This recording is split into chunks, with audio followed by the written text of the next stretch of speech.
J'ai cherché à travailler au niveau des valeurs et de favoriser l'écoute.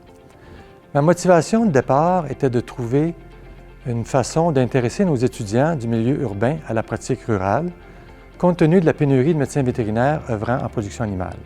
Je cherchais avant tout à créer un climat de confiance où les étudiants se sentiraient capables d'exprimer une opinion éclairée sur les défis environnementaux, les défis économiques et les défis humains auxquels font face l'agriculture et l'alimentation. Par cette approche, je souhaitais rapprocher le monde rural du monde citadin dans l'espoir que certains étudiants se sentent interpellés sur le plan des valeurs à pratiquer ou à choisir, à faire un choix de carrière en production animale.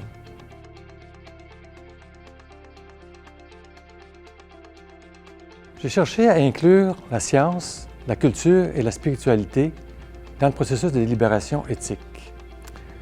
Le programme de médecine vétérinaire est un programme basé sur la méthode scientifique. Par conséquent, c'est important d'inclure les savoirs vétérinaires dans le processus de l'exercice de délibération éthique.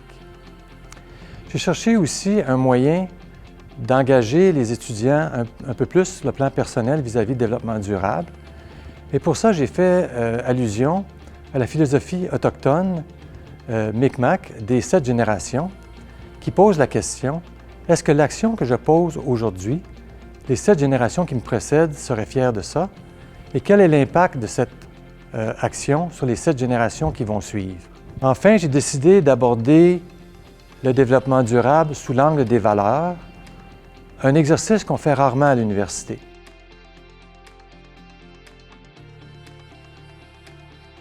J'ai cherché à faire travailler les étudiants en équipe pour déterminer les valeurs prioritaires. Donc, ce que j'ai fait, c'est que j'ai utilisé la méthode de délibération éthique que j'ai utilisée est celle de Georges Legault, de l'Université de Sherbrooke.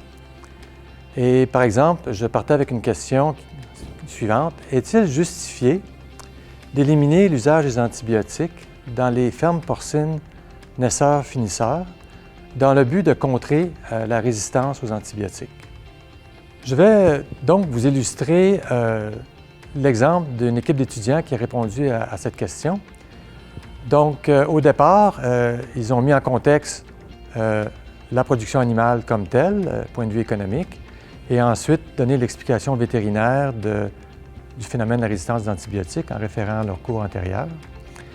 Et ensuite, dans la méthode de délibération éthique, ils ont à nommer les parties impliquées, déterminer les conséquences de l'action de donner ou de ne pas donner d'antibiotiques sur chacune d'elles, y compris l'animal lui-même. Ensuite de ça, il se référait aux principes et articles de la Loi sur le développement durable du Québec et le Code de déontologie des médecins vétérinaires du Québec pour les aider à déterminer quelle décision qu'ils allaient prendre au niveau du dilemme.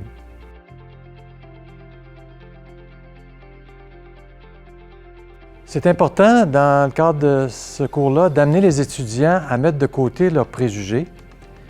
Et pour ça, je leur demandais de faire une recherche documentaire impartiale, parce que l'important, c'était pas tellement de convaincre, mais plutôt de comprendre les points de vue divergents. Du côté des professeurs, c'est la même chose. On a aussi nos propres préjugés, nos propres biais. Donc, c'est important dans la formulation de la question d'avoir une question le plus ouverte possible pour ne pas influencer le débat dans une direction en particulier.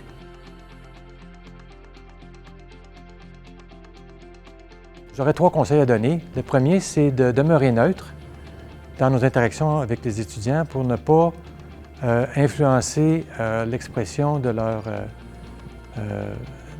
leurs opinions par rapport au développement durable. Ça, c'est mon premier conseil. Le deuxième, ce serait de trouver l'équilibre entre les dimensions économiques, environnementales et humaines en faisant appel à d'autres intervenants, dont les éleveurs eux-mêmes, les vétérinaires praticiens, puis aussi d'autres disciplines de l'université pour mieux comprendre les 3 dimensions. Mon dernier conseil serait d'établir un processus de formation tout le long du programme qui impliquait le développement durable en informant finalement les professeurs des des autres années de l'initiative qui est prise au niveau de novice de deuxième année. Puis aussi de ne pas oublier finalement d'être toujours à l'écoute des idées nouvelles et des critiques constructives que les étudiants peuvent apporter par rapport au développement durable pour faire avancer la société.